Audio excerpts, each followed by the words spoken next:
बधैया गाई। और चूंकि उत्तर प्रदेश से मालिनी जी आती हैं, हम उत्तर प्रदेश में बैठे हैं और बधैया और सोहर का हर घर में एक बहुत जबरदस्त परंपरा है उत्तर प्रदेश में। चूंकि बधैया अपने घर में भी जब बच्चे का जन्म होता है तो राम के ही बधाई और सोहर गाए जाते हैं। उसका कारण है कि हमारे पूर्वजों ने मान लिया था कि संतान हमारी जो भी हो, राम जैसे गुण हो, वैसा दयावान हो, वैसा समाज के लिए सोचने वाला हो, वैसा क्षमाशील हो, वैसा विनीत हो।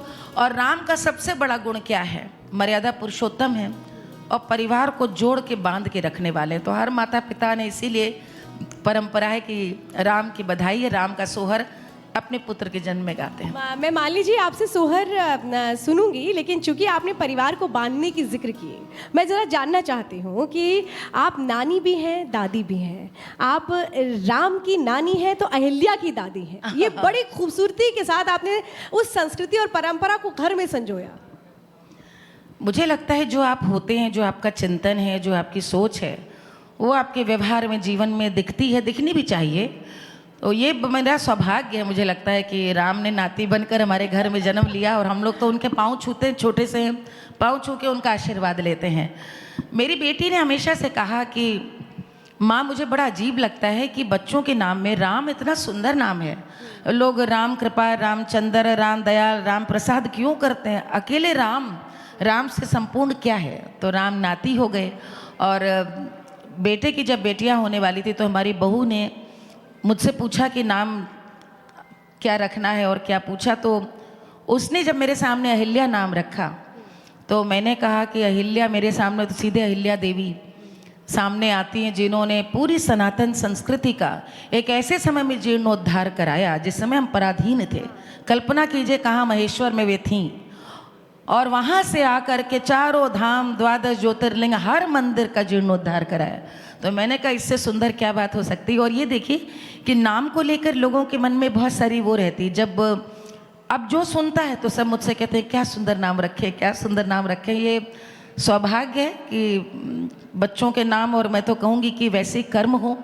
आखिर बच्चों के नाम वो रखने के पीछे माता पिता की यही सोच होती है कि उन्हीं को पढ़ें, तो हम तो यही मनाएंगे कि उनका आशीर्वाद मिले। क्योंकि हमने बधैया तो गा ली और यहाँ पे बात हम सोहर की भी कर रहे हैं। मान लीजिए किसकी? सोहर की। सोहर बधाई तो हो ही गया, अब आगे चलते तो हैं। अच्छा चलिए, सोहर और बधाई के साथ साथ हमारी चूंकि परंपरा सोहर और बधाई के इर्द गिर्द है। और दूसरी आपने एक बात और भी कही, चूंकि आपने अहिल्या की बात कही, आपने महिला शक्ति की बात कही। जी। जब महिला शक्ति की बात हम करते हैं, चूंकि आप भी जीता जागता उदाहरण है महिला सशक्तिकरण का, क्योंकि देखिए आप घर को भी संभालती हैं, नानी भी है, दादी भी है, लोग परंपरा को भी किस तरह से संजो रही हैं। नानी दादी हैं, यही तो लोक परंपरा है। और गा रही हूँ, ये तो मुझे लगता है कि बहुत बड़ा सौभाग्य है।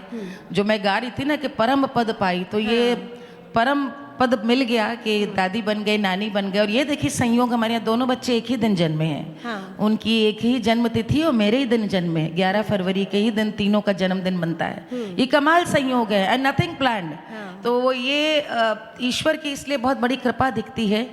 लेकिन बिल्कुल सशक्त आपने सही कहा, मैं मानती हूँ। मुझे लगता है कि एक हमारे यहाँ आजकल बहुत सशक्त स्त्री की बात होती है। आप सब, मुझे लगता है यहाँ हमारे सामने खिलाड़ी बैठे हैं, आज तो आप लोगों ने एक से एक सशक्त स्त्रियों का यहाँ पर मंच पर हुआ और आप स्वयं सशक्त हैं। ये पूरा सभागार मुझे लग सकता है सशक्त स्त्रियों से, और जो उनके बेटर हाफ्स बैठे हैं उनकी सब सशक्त पत्नियां हैं। सभी, कौन सी स्त्री जो सशक्त अपने में नहीं है, जो माँ है, जो पत्नी है।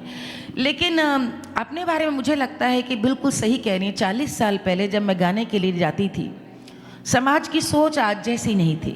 और एक स्त्री जब गाएगी तो उसके चारों तरफ तो पुरुष ही होंगे, संगतकार पुरुष होंगे, आयोजक पुरुष होगा, सुनने वाले आगे बैठे हुए पुरुष होंगे। आप यात्रा कर रही हैं तो भी वहाँ पे आप एक स्त्री हैं जो कि, तो ये मुझे लगता है भीतर से एक आंतरिक शक्ति होती है जो आपको शक्ति देती है।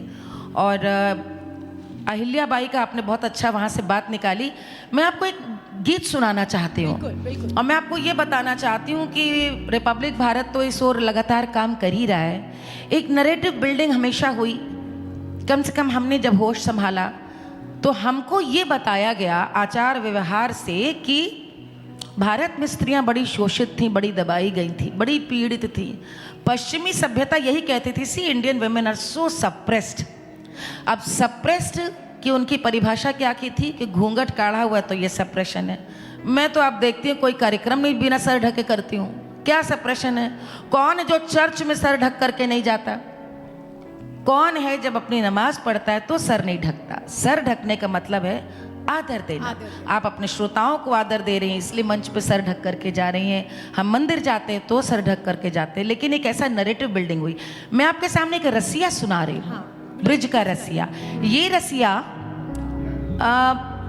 मथुरा